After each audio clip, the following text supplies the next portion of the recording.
Okay, so an official good morning, everybody. Welcome to our first Dirty Salad Club of 2023. We're really happy to be back again. And as I say, lovely to see so many of our familiar faces here and some new faces as well.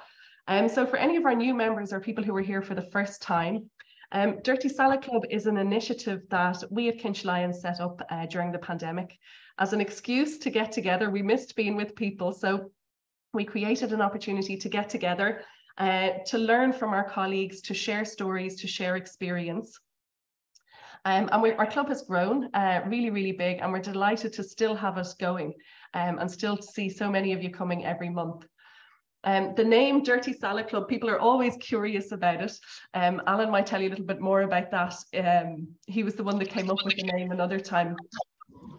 But really, it's about the fact that it's dirty, because what we're talking about here is this is a forum for practitioners. And some of the things we talk about, we mightn't necessarily talk about with our clients, but we're in a safe space together to learn and to grow.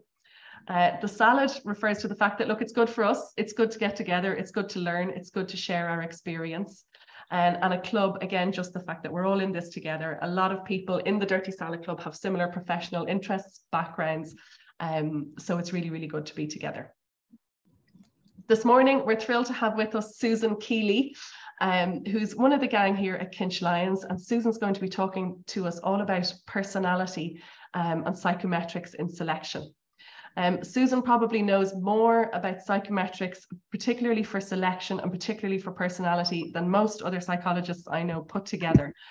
So really, really lucky to have her and to hear her experience and her wisdom, and really just how important it can be. And I think we all have a sense that it's important somehow, but Susan's going to demystify it a little bit for us and bring us through some stories and activities and that together this morning. So Susan, thanks a million, and away you go. Thanks, Tanya. Can everyone hear me okay? Yep. Yeah, cool. I think you might have set me up for a huge fall there, Tanya. Thanks for that. The bar is really high now. But you are right about the fact that I love nerding out on psychometrics, particularly for selection. So my hope for this morning is that I'll be able to share something that's interesting with people. I think particularly for people maybe that are working in HR or talent acquisition, and may have, know a little bit about personality or the use of psychometrics. Maybe you've heard of the big five, but aren't quite sure what it is. So I do want to try to share some of that knowledge with you this morning. And if you already are quite familiar with it, maybe you're a psychologist, hopefully it'll serve as a bit of a refresher for you as well. So the kind of central question I suppose we're working with today is, does personality matter in selection? Spoiler alert, yes, it does. And today I want to tell you a bit about why it does. So I think for a lot of us, we probably do have an intuitive sense that personality is something that matters. But what we find a lot in practice is that there's many businesses that are still focusing their hiring efforts on qualifications, technical skills, years of experience. And while some people will pay some attention to personality, particularly maybe during interview, and if you're using a competency framework to interview, you will. But often it's the more visible traits, the more striking traits, or the things that you like or the things that you don't like that really stand out. So for example, extroverts tend to do better in interviews. So the truth is that if you're not spending the time to really understand what the requirements of the job role is so that you can match candidates against that, you'll be introducing personal bias into that process. And so today is about getting back to the science to really understand how can we actually use our knowledge of personality and our measurement of personality in order to help us select people that are going to perform. So today we're looking at three things really. What is personality as defined by psychology, how we measure it, and why it's important for hiring. This is just a bit of a run sheet of the morning. So as I mentioned, more of a definition, a psychological definition of personality, a bit of a deeper dive into the big five. So I want to share with you a little bit about how we think about personality in organizational psychology, what the hell this big five thing is, how it emerged, how it developed, before taking a look at some of the neuroscience. Neuroscience is a really really interesting field for us, partly because it's so new. So only because of some of the tools that we've developed in recent years have we been able to take a look inside the brain. And that's really enhanced our understanding of personality. And so it allows us to measure better, basically. I also want to talk about why do we assess personality for selection. So this is where we look at some of the research, some of the benefits, some of the outcomes in a practical sense. And then we'll move on to an interactive exercise. Okay, so personality, what is it? So I think we probably all have some kind of a sense of what we mean, just in kind of our everyday language when we talk about personality. But there's a definition that I like here from Washington State University.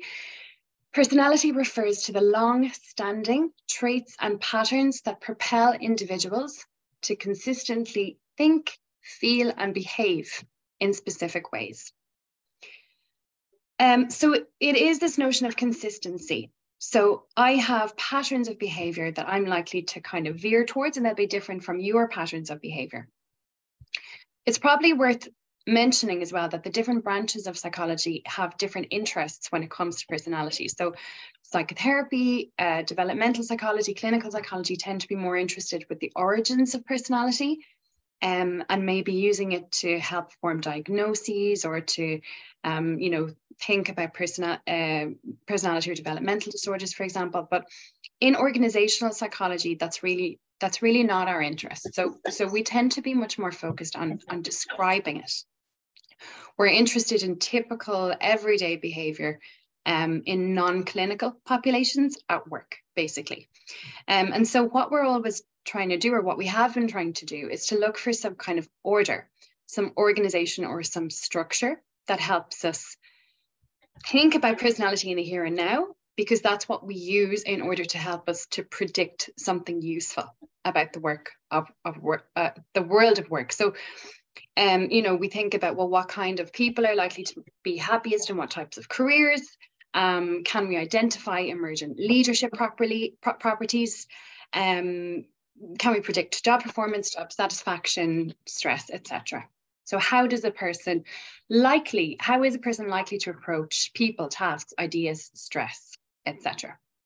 But the challenge we've always had is, if there's a gazillion ways to define or to describe a person's personality, we've all these traits that we can see in somebody. Are they suspicious? Are they loud? Are they creative? How do we get that into a workable form? So how do we decide what we're going to focus on? What traits are more important than other traits? And how do we reduce them down to a size that we can actually work with? And so, believe it or not, this is where we started in psychology, with the dictionary. So the idea was that, well, if there's a trait that we can, that's a defined trait, something that actually exists in the real world, we're going to have a word to define that. So they started, there was a guy who actually went through every single descriptive word that he could find in the dictionary. And when he took away the ones that were describing physical traits, he ended up with 4,500 words. So still not really useful in terms of a workable size, but at least it gave us an idea of what we were dealing with. But what researchers found was that when people were presented with questions about their behavioral preferences, patterns actually began to emerge. So, for example, if I said, I love working with details, I might also be likely to say, it's important to me that people abide by rules. And so through statistics, this allowed them to kind of pair the more similar items together. So they ended up with clusters of responses. And researchers have now formed a consensus about how many of these clusters there are. And there are 5. So this is the big 5. So the 5 groupings are kind of like umbrella terms. So most of the ways that you can describe a person can be slotted in underneath one of those 5 areas. And I'm just going to pause for a second and invite any questions, because I'm not sure if what I just said makes any sense. It does make sense, Susan, but I wonder, are people here familiar with the big 5 or not?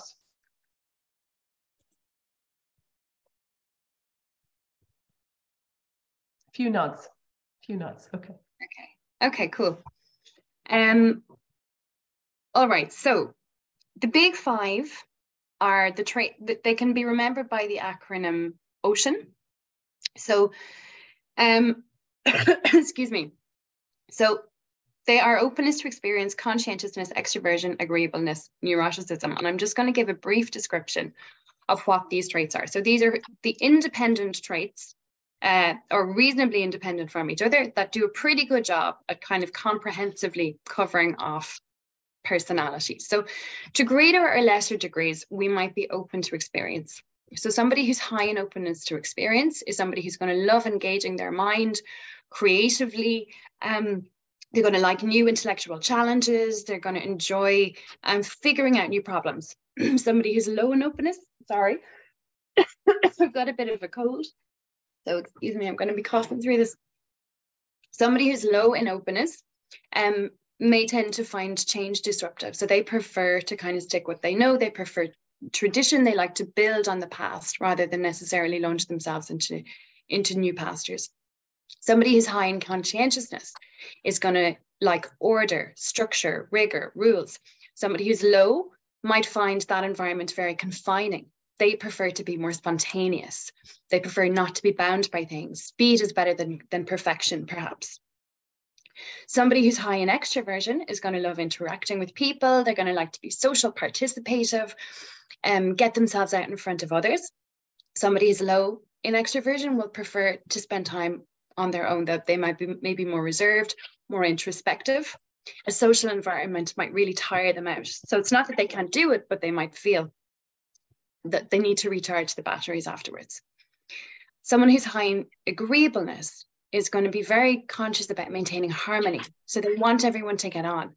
They're going to conform. They don't want to ruffle any feathers. They might be quite high self-monitors, diplomatic, restrained. Somebody who's low is going to be much more dominant. They prefer to be assertive.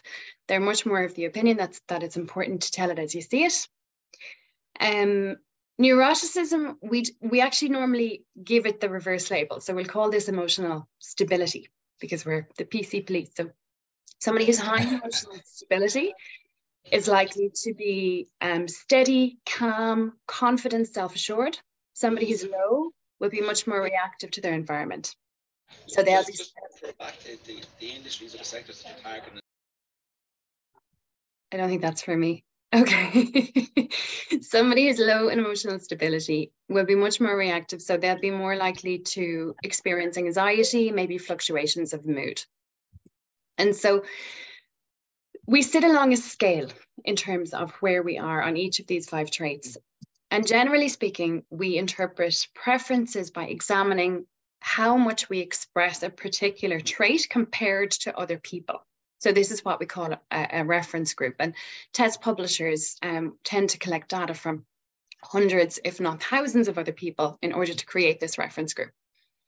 And this idea of comparison is an important one because, for example, when you interview a candidate, you might think that they're creative, but how do you actually know? You have nothing to compare them to. You're only using your own experience of other creatives that you may know. So it's a very subjective type of assessment. Whereas a valid assessment tool that has a large standardized data pool can objectively make that comparison. So I'll just do a little pause here again. Have I lost people or are there any questions at this stage?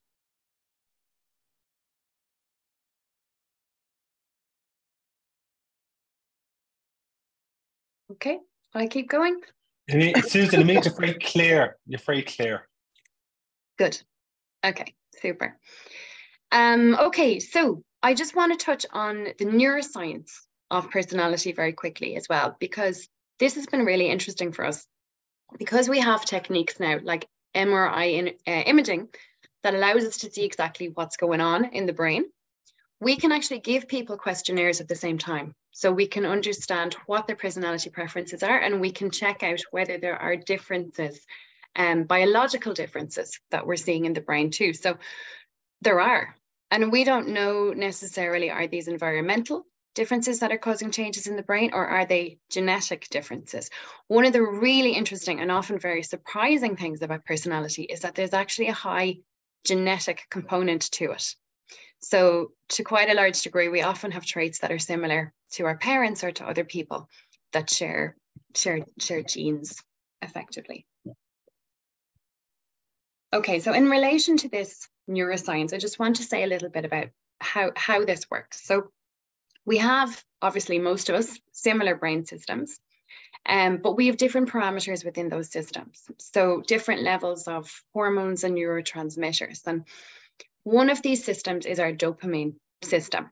So for anyone that might not be so familiar with what the system does, dopamine is the reward system in the brain.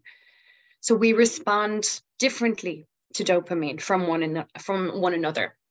And to put this in an example, so if you get a buzz, let's say from engaging with those creative possibilities, you love working with people, you like that kind of interactive engagement, it's probably because you get a bigger dopamine hit when you actually engage in these activities.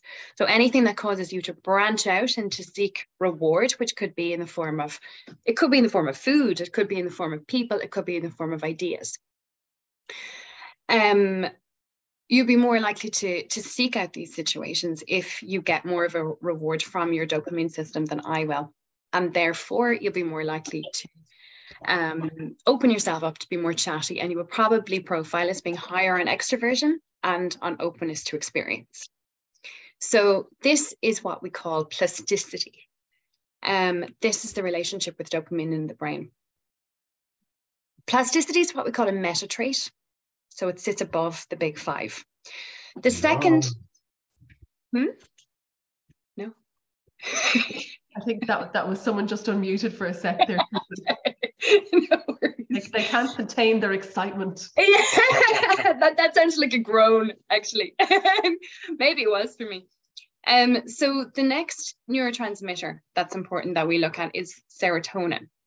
And this one is about regulation. So if you seem more focused than me, your attention is more focused, maybe you experience less anxiety, maybe you can control your temper than I can when you're provoked, it's likely that your serotonin levels are higher.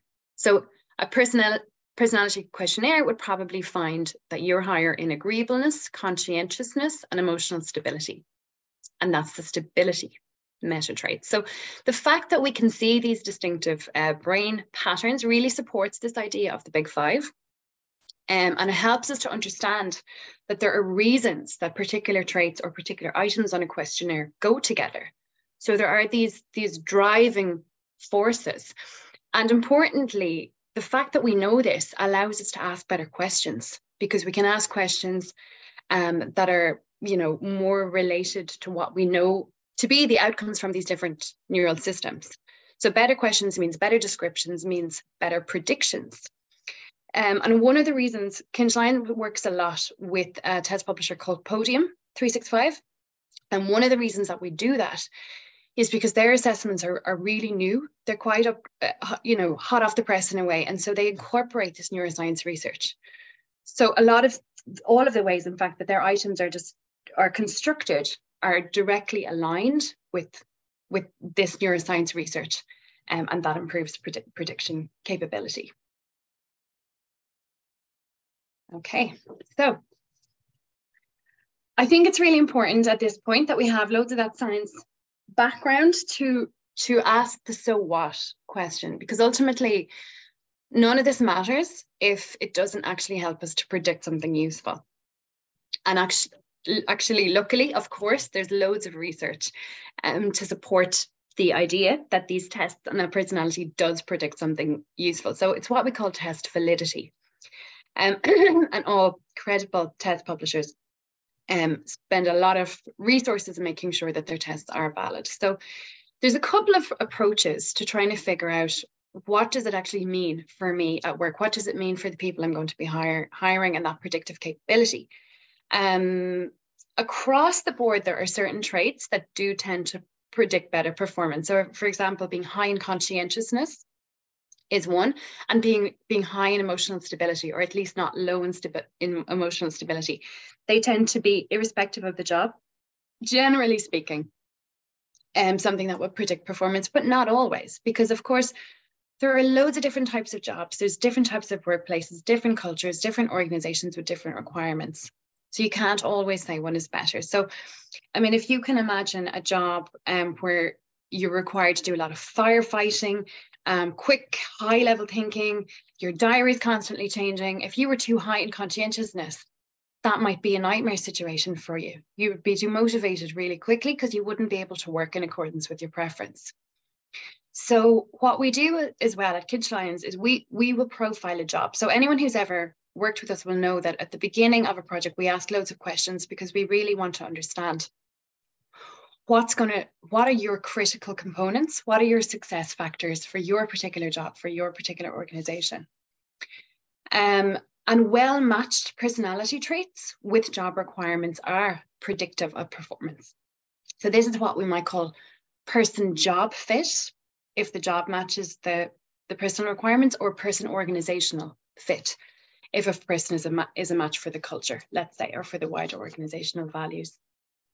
And this is just a little bit from the research. So there's so much research out there. I've almost randomly selected two what we call meta-analytic studies. So for anyone that might not be aware, a meta-analytic study is where you basically gather dozens or hundreds of other research papers to try to understand what those trends are. So it's sort of the gold standard in a way. And I've just split it into two sections. So one looking at what are the really strong behavioral outcomes that came out of these studies when there was a match between a person's attributes and the requirements of the job, and what happens when there's a match between the person's attributes and the organization. So we see when it comes to person-job fit, there was strong, consistent correlations with job satisfaction, job performance, tenure, and engagement. And when there was a high match between the person and the organization, we had strong links to organizational commitment and turnover. So again, I'm just going to stop here. I've made myself hoarse with all the talking. Any questions or comments at this point?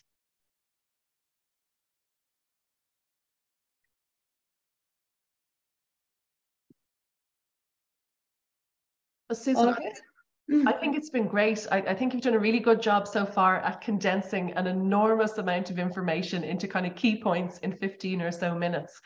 So I'd say well done on that. Oh, good. Okay, it's hard to know. I know, we live and breathe this stuff, so it's kind of hard to know if it makes sense to people or if it doesn't. But I think what might be good at this stage is to jump into a bit of an interactive exercise. So this is where I am going to invite everyone to be a psychologist. And if you are already a psychologist, apologies. But for anyone else, I'm going to present two different profiles. Susan, before you kick on there, Susan, I think Samantha has her hand up. I do have my hand up. Look at that. Such a well-behaved person on Zoom. How unbelievable. What's my personality type? Oh, I love them all. Yeah, exactly. I had a quick look at Podium while I was also listening to you. They have a personality test, a PQ10, and I'm qualified to deliver these, having done some psychometric training, and I'm interested because they're obviously much newer. How do they compare? How does that one compare, for instance, to? I suppose it's like the 16 one. Is it? Does it compare to that? 16 PF. The 16 PF. That's it. PFFQ. I get muddled up. Yeah, I know. Great question. The 16 PF is the first one I trained on. So I think you always kind of have a bit of a love for the first one that you do. They're both big 5 measures, if you like, of personality. Most of these assessments, these comprehensive kind of broad brush measures are. The 16 PF subdivides, I guess, into narrower traits beyond that. Podium subdivides into narrow traits too, but they choose 10, whereas the 16 PF obviously has 16. One thing I will say is the subdivision of the facets below the big 5. So you have your 5, and then you can actually find other sort of mini clusters within those. The 10 that Podium have broken it into is actually also based on the latest research. So there is now an understanding that there tends to be 10 that sit underneath that. I love the 16PF as a tool as well, I have to say, and always have, but it's just the podium research is that little bit more up to date.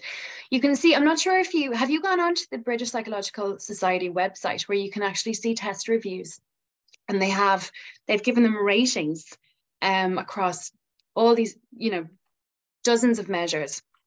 It's a really good way to try to get a sense of where we're stronger. So podium, the theoretical background, is one that it's done really well on. So it will have, you know, excellent scores across there. Some other, you know, criterion, validity, reliability, all these technical terms, sorry for anyone who may not be so familiar with them, you can see, and podium does very well across a lot of those. We also like it because it is very, very user friendly. So it has excellent scores across the sort of the layout, how candidates answer it, and the questions we always get feedback are just really practical and easy to kind of respond to. And that may be because of how they're constructed based on that neuroscience piece. Brilliant. Thanks a lot, Susan. No worries. Well, Susan, if I can add to that, from a practitioner point of view, so as well as the big 5 bases, the podium report, it divides somebody's results into kind of ideas and thinking style. So how somebody's likely to be in terms of their ideas and thinking style, how they're likely to be in terms of engaging with people, how they're likely to be with delivery of results, and kind of process and structure, and then their own kind of resilience and confidence and well-being. So that's kind of visually, that's done alongside the big 5 and the breakdown of the 10 different areas, but it just makes it quite nice and easy to understand from a practitioner point of view. And from the point of view of the person who's, you know, people that you're working with, not just the person whose test it is, but, you know.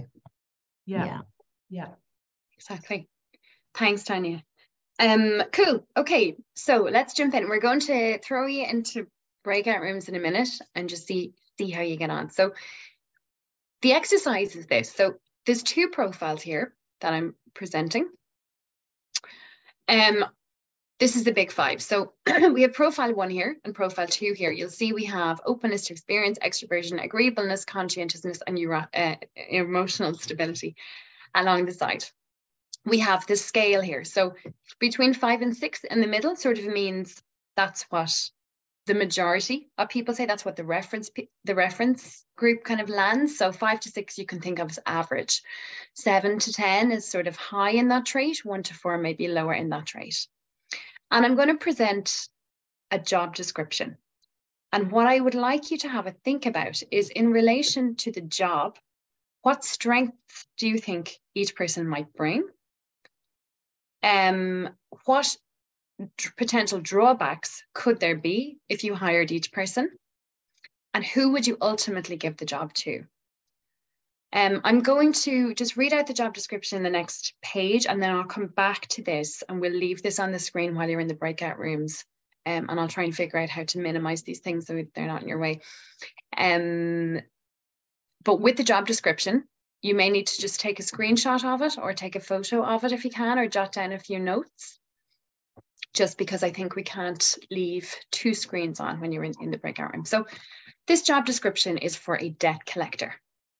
They're looking for a person with collections know-how that can influence borrowers in order to resolve their debts.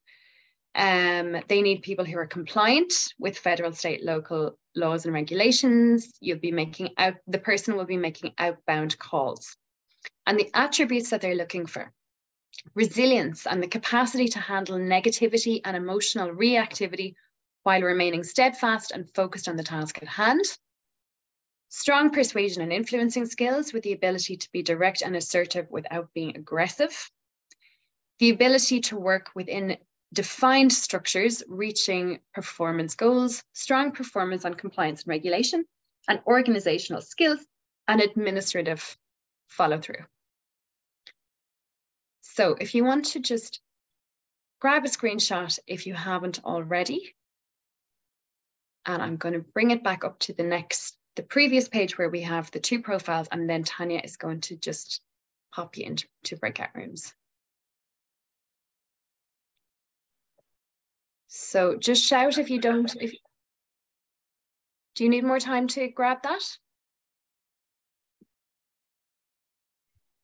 Okay, so these are the two profiles.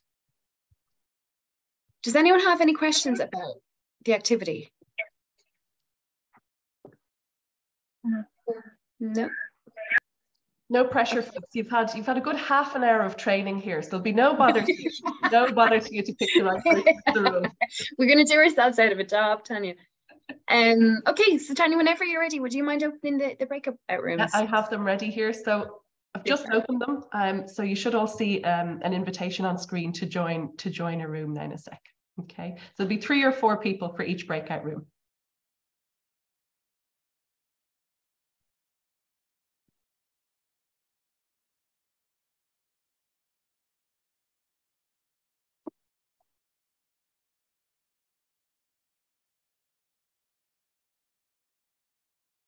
So people are just starting to join there, Susan. Okay. On some people, you know, than they needed to be. So without wanting them to be aggressive, you do want them to be assertive. And so that was one potential. We also said that perhaps the repetitive nature of the job might mean that the moderate score and openness might be a drawback.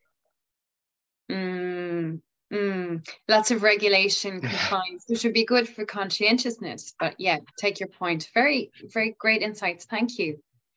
Does anyone else have anything to add? Any other insights?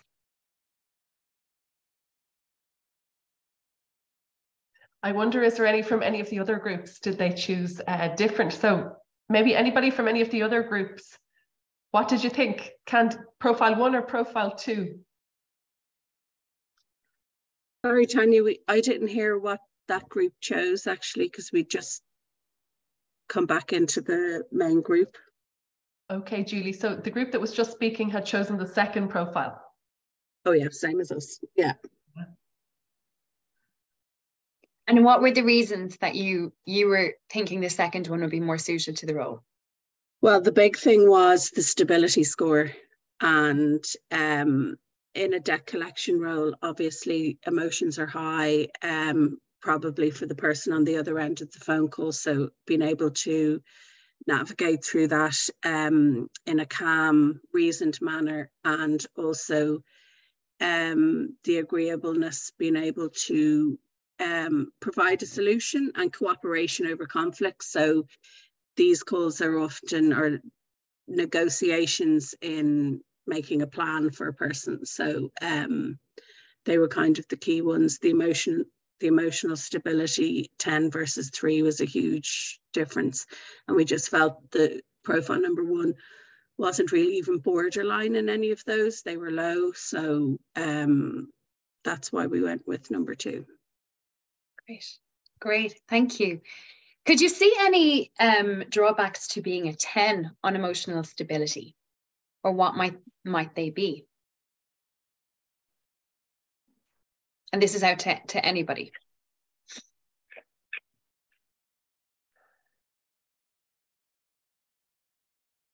Maybe that they lack a bit of empathy, or they're too composed, that they can't maybe put themselves in the other person's shoes. They might come across as too stiff or overconfident. Yeah, great insight. Potentially, that can sometimes be, if you're very, very steady, it can be more difficult to relate to people who have higher levels of emotionality. Sometimes as well, if you're extremely confident, you might be a bit less likely to reflect on improvements, to do self-development work. So that can sometimes be something else to bear in mind when you're dealing with somebody who's got extreme levels of confidence like that. Sometimes have blind spots, perhaps. Exactly. And may not be quite so motivated to try to understand what they are, or to take the steps needed in order to develop in that way. Yeah, brilliant, thanks. There's a message from Miguel in the chat here as well, and he's saying that extreme high scores here may suggest that somebody may be disinclined to experience negative feelings. Yeah. Yeah. Brilliant. Yeah. Thanks. Any other insights? Sorry, go ahead. No, my psychometrics nerd here is coming out, and everybody might not share the same sentiment, but certainly for me, this is where psychometrics get even more interesting. That, your question there, Susan, highlighted how we also need to think not just about any of these scales in isolation, but how they work together. Okay, so there, where the emotional stability is up at a 10, then maybe we might also be interested in within the agreeableness there to see, is that empathy there that you mentioned, Siobhan? Are we aware of others' feelings, even if we're as cool as a cucumber and nothing's bothering us? Great point, Tanya. Yeah, absolutely. And what you're trying to do with any, you're weaving, a story together when you look at these scales. And especially when you see them broken down into their narrower attributes as well. If we work with a PQ10, we work with 10 of these scales, and sometimes you have different assessments too. So you're trying to kind of, all of them give you a bit of a lens into somebody's preferences and tendencies, and it's about the combination of those and what that actually could potentially point to. So thanks. I'm just conscious of time. Was there any kind of last questions or comments before we wrap up the session? There's a quick question. There's one from our very own Neve there, yeah, but it's a big bloody question. Yeah, so Neve lobbing a grenade, sorry. Yeah, thanks. Yeah, go ahead there, Neve. Almost got away with it. No, Susan, I'm just really interested in what you said there, that what's the dark side of a 10 there, for example, but these are self-reported scores, so I would love to know how. It's all very well me thinking I'm confident or self-assured, but if everyone around me thinks I'm totally not, I think somebody mentioned there a blind spot. Is there research that would show an alignment between how I see myself and how others see myself, but, without having to do a whole 360 thing? Weirdly, self-report measures do tend to be fairly accurate in most circumstances, but they're always flawed. There's flaws in every single test that you have. And of course, self-awareness matters. These assessments have got impression management scales that are built into them as well. So there are kind of designs to try to pick up on self-reporting that might be off. It really, for this test, what it does is it flags unusual responding. So this may be a conscious attempt to game the system, or it may be subconscious. But interestingly, even when that impression management score is higher, it doesn't tend to have a huge impact on overall job performance for very complicated technical reasons. But generally speaking, self-reporting questionnaires tend to actually be pretty robust as methods to do this. And what we will tend to do as well, or what we certainly try to do, is we meet with candidates also. So that gives us an opportunity to validate what's on these assessments and to understand the context around them. That's cool. All right, will we wrap it up? Susan, thanks a million. I hope everybody found that interesting, enjoyable, maybe took away something new from it. And if anybody's interested in learning more, if you'd like to pilot, if you have any upcoming recruitment or selection, and you might like to try a pilot with some of these assessments, if you'd like to sample them for yourselves, see any sample reports, anything like that, please give us a shout. We're probably biased, but as Susan was saying, these podium assessments, they are based on the latest neuroscience and research. They stand up so well to the standards that are set by the British Psychological Society and EFPA, the European Federation of Psychology Associations. So we're very happy to share any more information, maybe support people with a pilot if that might be of interest to you. Please do get in touch with us. And then lastly is next month coming up, we have Dennis Kelly, who Dennis is ex-ESB. He has experience as an engineer in HR, organizational development, and he's going to be talking about how we as a kind of HR, L&D, organizational psychology can support our clients with capability and strategy in the complexity and the chaos and everything that is the world that we're living in at the moment. So really, he's going to be very clear, and he's going to show us a little workshop format, so about how we can support our clients with capability and strategy in that VUCA G world that we're now living in. Okay, so I'll be sharing details of that along with a recording of this session early next week. So we hope to see lots of you there again. We'll be here for another couple of minutes. So I know a couple of you have had to drop off already, but anyone else who would like to continue the chat, ask questions, stay for a few minutes, we're here and happy to do so. Thanks a million, everybody. Thanks so much to everybody. Thank you. Thank you to you both.